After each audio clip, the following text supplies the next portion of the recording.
gadewch i ni weddio.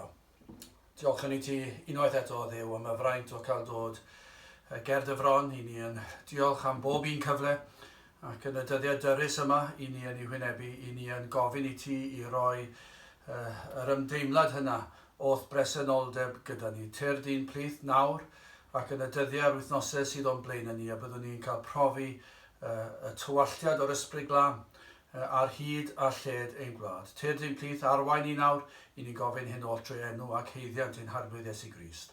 Amen.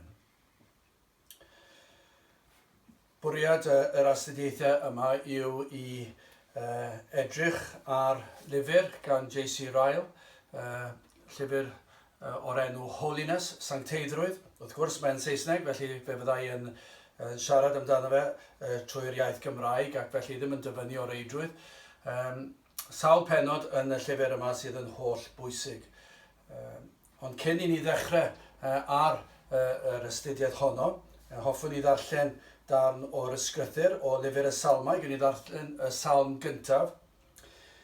Gwyn ei fyd y gŵr ni rodia yng nghyngor yr aniwiolion, ac ni saif yn ffordd pechaduriaid, ac nid eistedd yn eisteddfa gwatwarwyr, ond sydd ei ewyllus yng nghyfraith yr arglwydd ac yn myfyrio yn ei gyfraith ef ddydd a nos. Ac efe a fydd fel pren wedi ei blannu ar lan afonydd dyfroedd, yr hwn a rydd ei ffrwyth yn ei bryd a'i ddalen ni wywa, a pha beth bynnag awnel efe a lwydda. Nid felly y bydd yr aniwiol, ond fel ma'n is yr hwn a chwal y gwynt ymaith. Am hynny'r aniwiolion ni safant yn y farn, na phechaduriaid yng nghynulleidfa'r rhai cyfiawn.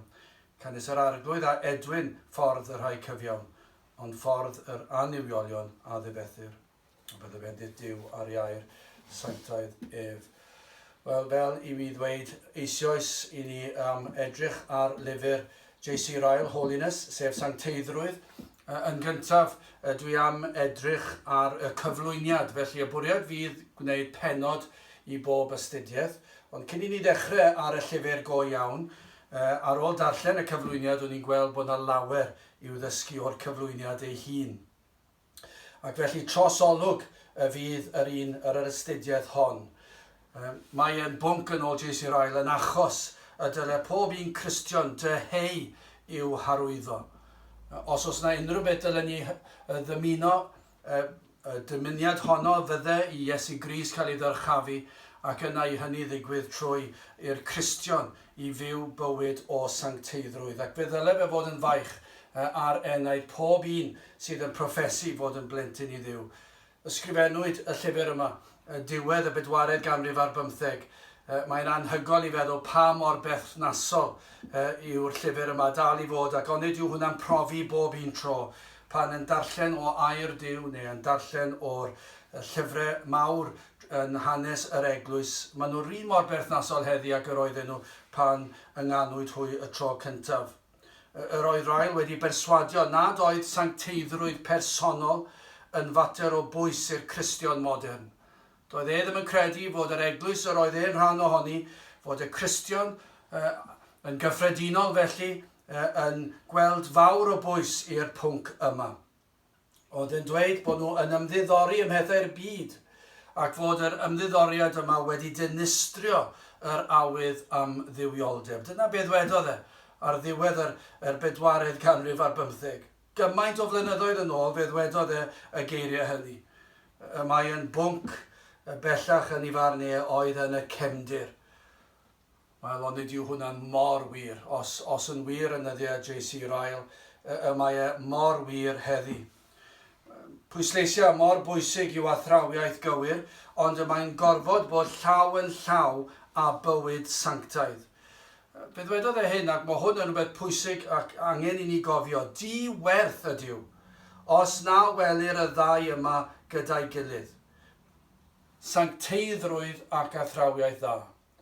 Mae'n un peth i ddweud bod chi'n credu'r pethau cywir, ond os nad yn byw y bywyd diwiol, y bywyd sanctaidd, yna mae'n dweud diwerth. Yn fwy, mae'n mynd ymhellach na dweud diwerth, mae'n dweud ei fod yn gwbl niweidiol i'r achos. Achos yr Efengyl, mae'n ei gymaint o niwed i'r Efengyl. Pan i chi'n gweld Cristion sydd yn byw mewn modd bydol, sydd ddim wedi ymwahanu o'r byd.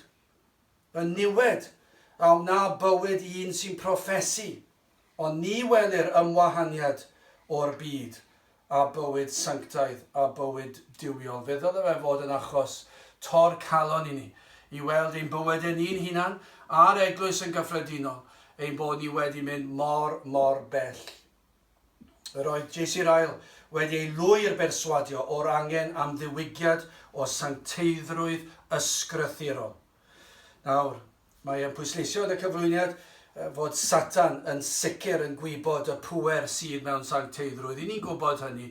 Yn hanes yr ysgrythur ei hun, yn hanes yr eglwys, i ni wedi weld pan bod gwir fendith a sancteiddrwydd a dywioldeb, yna mae'r un drwg ar waith ac yn ymosod. Mae e'n gweld y peryg fod sancteiddrwydd yn dod i'w deyrnas ac mae'n ei weld fel bygythiad ac felly mae e'n ffyrnig, dwi ddim eisiau weld ac mae eisiau gwneud unrhyw beth i'w rwystro.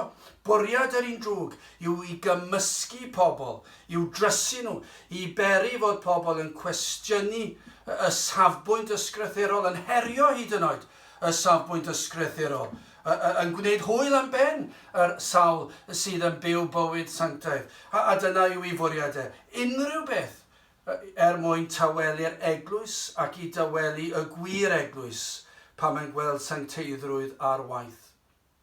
Nawr, mae hyn mor amlwg heddi. Os oedd pethau yn wael yn yddiau J.C. Ryle, beth allwn ni ddweud am heddi? Dychmygwch chi pethau J.C. Ryle byw heddi. A'r hyn y bydde fe yn ei weld yn yr eglwys. I ddweud y gwir bron iawn byddech chi'n gallu dweud na fydde fe'n gallu gweld unrhyw arwydd o'r gwir eglwys. Pryn bydde fe'n gallu gweld ble roedd yr Efengyl yn cael ei ffrygethu. Dyna fel bydde fe'n gweld yr eglwys heddi. Mwyafrif llethol o broffeswyr yn gwbl gartrefol yng nghanol y byd a'i bethau. Ond nid yw'n anwyr. I ni gyd yn goffa cyffesu i hyn.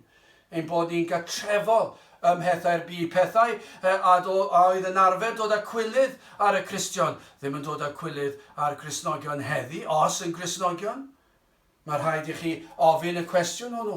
Os nad oes sancteiddrwydd a ydyn ni wedi deall yr Efengyl. Dyna, i ni'n gwybod pan mae rhywun wedi dod i wir brofiad o iachawdwriaeth. Mae yna wyrth wedi digwydd. Mae yna fywyd sanctaidd wedi blannu yn yr enaid. Ac felly os nad oes gweld y sancteiddrwydd yma unrhyw arwydd ffrwythau ohono fe, mae rhaid i ni feddwl beth sydd yn mynd ymlaen. Oes na rhywbeth mawr o'i le. Bron iawn i ni mewn oes, i ni methu cwestiynu rhai pethau. Maent bellach yn norm o fewn bywyd y proffeswr Cristnogol. Hyd yn oed os ych chi'n mentro dweud ambell i beth, ych chi'n gweld y ffyrnigrwydd yn dod, pa hawl sydd gyda chi gwestiynu hyn. Ych chi'n cwestiynu bod ni wir wedi dod i gredu ac eto yn rhodio yn llwyr ymhethau'r byd. Doedd J.C. Ryle ddim am achosi tramgwydd, a does dim un ond yn ni'n dymuno achosi tramgwydd, ond hyn mae J.C. Ryle yn dweud, nid oedd am fod yn eog o dawelwch chwaith, lle dylsai fentro dros yr arglwydd. Mae gormod ohono ni wedi bod yn rhy dawel dros y blynyddoedd yn ofni falle tramgwyddo ac felly yn mynd i'r cefndir ar y materion holl bwysig yma. Yn yddiau Ryle, roedd rhai yn pwysleisio yr angen am ffydd a hynny yn unig. Nad oedd pwyslais ar ymdrech bersonol yn ôl nhw yr oedd y cyfan yn gynwysiedig yn y broffes. Unwaith i chi wedi cael profiad o iachawdwriaeth yna'r popeth yn iawn, mwynhewch ac yna cariwch ymlaen. Ac felly oedd hi yn yddiau J.C. Ryle, felly yw heddi. A dyma'r broblem. Mae'r gwir Gristion, dyw e ddim yn gallu gwadu pwysigrwydd lle ffydd. Mae ffydd yn holl bwysig wrth gwrs i fod I ni'n gwybod pa mae gwir iachawdwriaeth yr Efengyl wedi brofi cyfiawnhad trwy ffydd. Mae hwnna gyd yn holl bwysig ein bod ni'n gwybod beth yw'r profiad o'r ail enedigaeth. Ond dyma'r broblem, lle mae rhai yn dweud, wel, dwi wedi dewis Cris, neu wedi arwyddo rhyw ddogfen, neu wedi gweddio rhyw weddi, neu ges i rhyw brofiad, rhyw emosiwn mewn rhyw oedfa, ac efallai bod hynny wedi arwen at rhywbeth arbennig. Ond mae yna beryg iddyn dweud, wel, dyna fe, dyna gyd sydd eisiau, ac jyst mwynhau'r peth. Ond nid dyna beth sydd yn yr ysgrythur. I ni'n gweld mae'r rhaid cael profiad, mae'r rhaid bod yn brofiad o ddifri, yr ail enedigaeth yma. Yr rhaid ein bod ni wedi gweld ein pechod ac wedi gweld mawredd bywyd Iesu Grist ei fod wedi cyflawni'r gyfraith yn ein lle ni, fod wedi cymryd y gosb yn ein lle ni, bod wedi cael profiad o argoeddiad o bechod ac edifeirwch ac yna derbyn yr hodd o ffydd i gredu yn Iesu Grist. Ond hefyd, i ni'n sylweddoli bod na fywyd o ymsancteiddio, bod na fywyd o frwydro, yr ymdrech yma.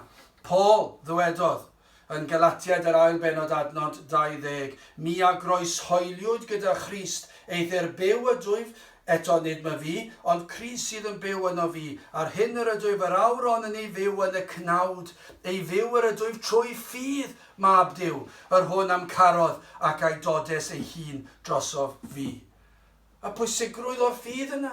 Ffydd y mab Duw, Iesu Grist, mae hwnna'n bwysig. Ond hefyd, dwedodd Paul yn 1 Corinthiaid 9 adnod 26, rwy fi gan hynny felly yn rhedeg, nid megis ar amcan, felly rwy fy'n ymdrechu, nid fel un yn curo'r awyr. Mae yna redeg ac mae yna ymdrech fawr. Mae yna ymdrech galed, mae yna anodd. Does dim cwestiynu beth, mae e'n frwydr. 2 Corinthiaid 7 adnod 1. Am hynny gan fod gennym yr addewidion hyn anwylid, ymlan hawn oddi wrth bob halogrwydd, cnawd ac ysbryd, gan berffeithio sancteiddrwydd yn ofn Duw. Dyna chi ymdrech, dyna chi bwysigrwydd. Hebreau 4 adnod 11, byddwn ddyfal gan hynny, i fyned i mewn i'r orffwysfa honno, fel na syrthio neb yn ôl yr un siampl o anghrediniaeth. Mae angen i ni fod yn ddyfal. Os fi yna oes, lle mae angen i'r Cristion sefyll ac i ddeall ei fod yn Cristion, a beth yw hynny, a beth yw dyletswydd y Cristion, beth yw dymuniad y Cristion. Nid dim ond dyletswydd yw e, dyma beth fydd y gogwydd os oes gwirth wedi digwydd yn ein bywyd ni. Dyma dylse fod ein dymuniad.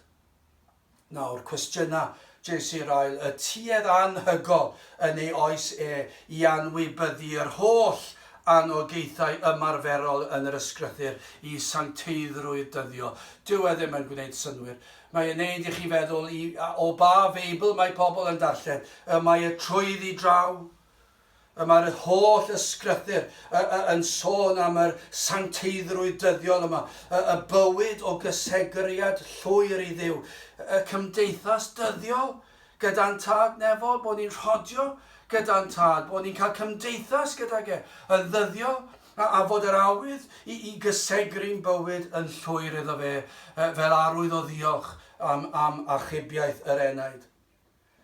Pa bynnag bryder sydd gan y Cristion, ein bod yn troi at ein gwaredwr yn syth, trwy gydol y dydd. Pan bod yna rhyw bryder yn codi, a rhyw ofn sydyn, ein bod ni'n gwybod beth i'n neud, bod ni'n troi at ein tad nefol, ac ein bod ni'n rhodio mor agos iddo fe, bod ni'n rhannu'r faich ac yn taflu'r faich, a oddi ar ein ysgwyddo ni ac yn ei roed iddo fe. Ond nid dyna be dylsen ni bod yn ei wneud. Y mae ein proffes yn cynnwys credu, ffydd, ymddiried, y mae'n cynnwys teimladau, yn sicr, ond hefyd mae'n cynnwys gweithredoedd, ein bod yn delio yn ysbrydol, ein bywydau bob dydd. Dyma beth sy'n mor bwysig. Dyma y lefel mae'r llyfr. Cyflwyniad yw'r astudiaeth yma o'r llyfr, ac fyddwn ni'n edrych yn fwy manwl i'r llyfr maes o law, os dyw a'i mynd. Ond i ni'n gweld ein bod ni'n delio gyda materion pob dydd, ein tafodau. Mae Iesu'r ail yn y llyfr yn delio gyda'r modd i ni'n defnyddio'r dafod. Pa mor gyflym i ni'n dweud rhai pethau, neu pa mor gyflym i ni yn tawelu ni'n am pan dylsyn ni fod yn siarad. Ar adegau eraill fe ddylsyn ni fod yn ofalus yn y ffordd i ni yn ymateb o ran ein tymer ni. Nid dim ond ein geiriau ni. Ni gallu cadw'n tymer, ond gallu dweud ambell i beth na ddylsyn ni. Ond mae yna dymer y mywyd y Cristion. Mae Iesu'r ail yn delio gyda hyn. Delio hefyd gyda'n personoliaethau ni. Mae pob un ohonyn ni mor wahanol, a mae yna dueddiadau gwahanol ym mhob un ohonon ni. Ond dyma'r broblem. Mae'r Cristion yn byw mewn byd o bechod i ni dal yn y cnawd, ac mae rhaid i ni frwydro yn erbyn y tueddiadau hynny sydd yn ni. Ein perthnasau ni, ymddygiad o flaen pobl eraill, rhieni a phlant, sut i ni'n ymddwyn, sut i ni'n siarad gyda'n plant os i ni'n rhieni, sut mae plant yn ymateb i'w rhieni nhw. Os oes plentyn yn Gristion, fe ddylse'r plentyn hwnnw neu honno fod yn meddwl, sut ydw i fod i siarad gyda'r rhieni a bod yn ifydd iddyn nhw, ac yna i'r rhieni mor ofalus sut i ni'n codi ac yn magu'n plant, ac yn siarad o'i blaen nhw, meistri a gweithwyr yn y gwaith. Sut i ni'n ymateb yn y gwaith? I ni'n edrych ar yr holl materion yma. Pwysigrwydd bod ni'n dangos diwioldeb a sancteiddrwydd, gwir a gwragedd. I ni'n gallu edrych ar hynny hefyd, sut rydym i fod i siarad ac ymateb a gofalu. Llywodraethau arwerin bobl. Mae'n bwysig sut i ni fod i ymateb yn yr holl bethau yma. Mae'n delio hefyd gyda'r modd y gwisgwn o, os fi yna oes erioed yn sicr o ran mynd i'r capel, mae fel bron iawn fel petai pobl yn gwneud pwynt o wisgo yn y modd mwyaf bydol neu yn y mwyaf llac posib i ddod i oedfa, ac fentrwch i ddim mewn rhai cilchoedd i ddweud y fath beth, maen nhw'n edrych arnoch chi'n syn, bod chi'n cwestiynu. Wel, y ffordd i ni'n gwisgo, a yw enfoesol i ddechrau da, a bod ni'n ofalus yn y ffordd i ni'n gwisgo. Dyma'r manylion i ni'n sôn amdano am Sancteiddrwydd. Mae'r Cristion yn ofalus am bopeth. Does dim byd i ni'n mynd i fod yn esgeulus amdano fe ddylai'r Cristion fod yn ofalus ar modd mae'n treulio ei amser. Gai ofyn hyn i chi os ych chi'n Cristion ac yn gwrando. Ydych chi'n ffyddlon i'r cwrdd gweddi? Bob wythnos pan i ni'n gallu. Yn anodd nawr i ni'n gallu dal dod a trwy'r cyfryngau newydd yma i ni'n gallu defnyddio. Ond pan i ni'n gallu bod yn rhydd i fynd i'r oedfa, ydych chi'n ffyddlon i bob un oedfa? 2 oedfa, 3 hyd yn oed ar y sil. Os rhai yno chi dweud, mae hwnna'n ormod, fedra ddim mynd i bob cwrdd gweddi, darllen gair Duw yn ddyddiol. Dyma'r materion i ni sôn amdano bod ni yn rhoi'n hun, cysegru'n hun yn llwyr i wasanaethu Duw. Mae e'n mynd lawr i'r manylion, i bob peth.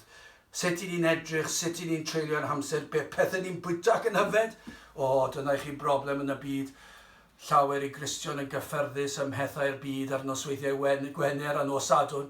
Yn yfed y diodydd, mae'r byd yn yfed ac yn peri i'r ymenydd beidio gallu gweithio yn y modd mae'n fod. Ac eto dweud, mae popeth yn iawn i'r Gristion i wneud hyn. I ni'n delio'r materion yma. Sut i ni'n ymateb i sefyllfaoedd dyddiol, ein iechyd a'n salwch dyna i chi fater i ni'n gwynebu nawr. Sut yma'r Cristion fod i ddelio'n ddiwiol yn ysbrydol, yn sanctaidd, trealon bywyd, ofnau ariannol, llawer o bethau byddwn ni'n edrych arno. Mewn astudiaethau i'r pobl ifanc yn ein capel ni, sawl gwaith dwi wedi cyfeirio at y materion yma'n dweud mae'r pethau yma'n dod lawr i'r sut i chi'n golchi'r llestri yn y gegin. Dyna'r manylder i ni sôn amdano. Beth yw'r ysbryd sydd yn eich calon chi? Beth yw'r ffordd i chi yn gwneud y pethau hynny? Yn clirio'r bwrdd. Y materion yna, dyna beth i ni sôn. Am bethau felly ni sôn. Pethau materion dyddiol. Dim dwi'n y pethau mawr bywyd, ond y pethau bach yna i ni. Dyn nhw ddim yn fach. Yn aml yn meddwl, hyd yn oed os i ni'n gwybod i sicrwydd, nad oes neb yn gallu'n gweld na'n clywed ni. Sut ydw i'n byw felly? Ydw i'n sanctaidd? Petawn ni mewn gwlad ac mewn stafell, a nad oes neb posib i neb fy ngweld i nac i fy nghlywed i. A ydw i yn ofalus fy mod yn byw i ogoneddu Crist. Dyna yw Sancteiddrwydd. Nid gwir sancteiddrwydd beiblaidd yw gallu ddangos emosiwn mewn oedfa yn unig. Mae rhai yn meddwl, os na i ymateb mewn oedfa, mewn ffordd emosiynol, dyna sancteiddrwydd. Na, dim dyna beth yw sancteiddrwydd yn unig. Neu ddweud y pethau cywir, bod yr atebion cywir gyda ni yn y mannau cywir. Na, gwir sancteiddrwydd, gwrandewch i Paul. Rhufeiniad 8:29. O blegyd yr rhai ar agwybu a ragliniodd fe hefyd i fod yn un ffurf a delw ei fab ef. Dyna beth i ni eisiau bod, fel Iesu Grist. Wrth gwrs, i ni'n gwybod, a mae Rael yn pwysleisio hyn tipyn yn y cyflwyniad. Does nunlle yn yr ysgrythyr yn sôn y gall y Cristion gyrraedd perfeithrwydd tra'r y ddaear. Dyw hwnna ddim yn bosib i ni'n bechaduriaid. ac yn byw yn y cnawd, ond pechaduriaid wedi maddau, wedi golchi'n lan, a'r hedyn o Sancteiddrwydd yno ni, a'r dymuniad yw i fyw mor sanctaidd a sydd ffosib. Yr hyn sydd trwy'r ysgrythyr yw y saint yn teimlo i pechod, dyna beth ni'n gweld. Y gorau o'r seintiau o'r Cristnogion yng Nghaerdyw, y mwyaf diwiol. I chi'n gweld nhw yw'r mwyaf gostyngedig. Y mae ganddynt yr ymwybyddiaeth yma o'i pechod. Rhybuddiau'r ail o'r peryg i rai gorbwysleisio neu tan bwysleisio amryw athrawiaethau. I ni'n edrych ar hynny yn y llyfr yma, byddwch yn ofalus.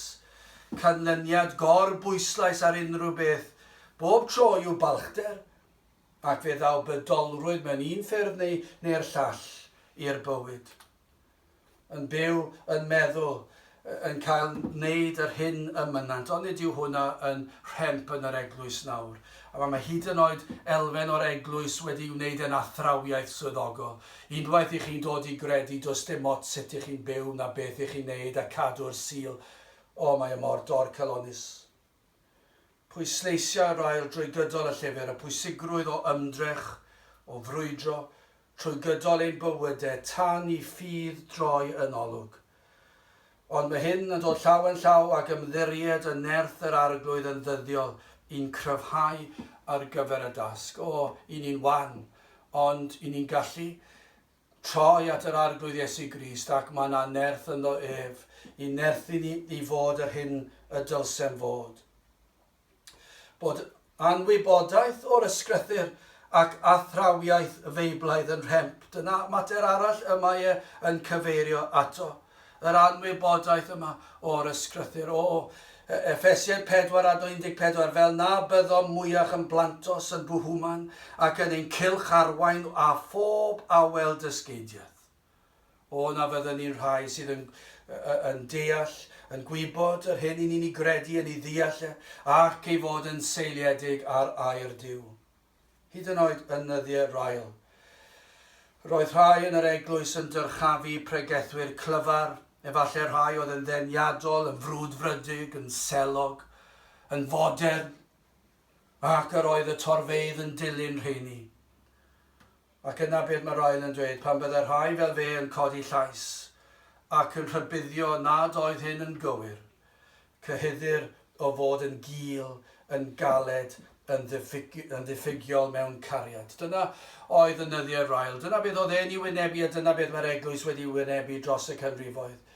Ni yw yn gweld falle'r elfennau o'r eglwys yn mynd ar hyd trywydd bydol, trywydd hwydd, trywydd hawdd, proffes syml, proffes gyflym efallai, ac yna rhyw fywyd sydd yn debyg iawn i'r byd. Ac yna rhai yn yr eglwys yn codi llais ac yn dweud, na, byddwch yn ofalus, nid dyma yw gwir Gristnogaeth. Ond dyma'r broblem oedd rael yn ei wynebu, y cyhyddiad o fod yn gul ac yn ddiffygiol mewn cariad. Dyma beth dwedodd J.C. Ryle. Y mae hyn oll yn drist. Trist iawn. Ond nid yw e. Mae e mor drist i weld cyflwr yr eglwys heddi. Ond i ychwanegu at y tristwch, byddai'r sawl sydd am weld gwir Sancteiddrwydd yn anghyd weld oherwydd gorbwyslais fan hyn a fan draw a cham ddealltwriaeth. Mae rhaid i ni fod yn ofalus. Fel chi'n gwybod wrth ddarllen llyfr fel Holiness Sancteiddrwydd gan J.C. Ryle, mae yna gydbwysedd anhygol, mae yna ddiwioldeb, mae yna ddirnadaeth ganddo, ac mae yna gynhesrwydd yn y llyfr, ac gobeithio ddaw hyn i'r wyneb wrth i ni wythnos i wythnos astudio yr amryw benodau. Y mae yn frwydr. Y mae yn anodd i sefyll yn ffyddlon yn y dyddiau tywyll yma. Ond y mae yn bosib, y mae'r saint dros y canrifoedd wedi, ac wedi llwyddo dod y clod i'r arglwydd Iesu Grist.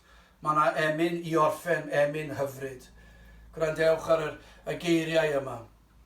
Na bawn yn fwy tebyg i Iesu Grist yn byw, yn llwyr gysegri mywyd i wasanaethu Duw.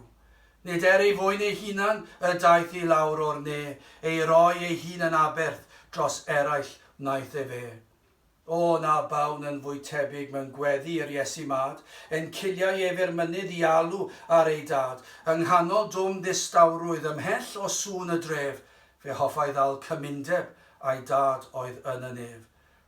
Na bawn fel yr Iesu, yn llawn a wyddfryd pur, i helpu plant gofidiau ac esmwyddhau eu cur, o na bawn fel yr Iesu yn maddau pob ryw fai, roedd cariad yn y marllwys o'i galon ein ddidrai, o na bawn ni fel e fe. Gadewch i ni weddio. O Dduw, graslon i ni yn diolch i ti am y fraint o cael astudio dy air ac astudio llyfrau gan dyweision dros y canrifoedd ac yn gofyn o Dduw i ti fendithio'r geiriau yma ac i beri y cawn weldyddiau o ddiwygiad ysbrydol, sancteiddrwydd, dywioldeb, bywydau sydd fel yr arglwydd Iesu Grist. Helpa ni yn hyn o beth, diogela ni yn y dyddiau yma, arwain ni, helpa ni fyw ein bywydau mawl a clod i'r arglwydd Iesu Grist. Ter dyn plith, i ni'n gofyn hyn o trwy enw ac heiddiannau i'n harglwydd Iesu Grist. Amen.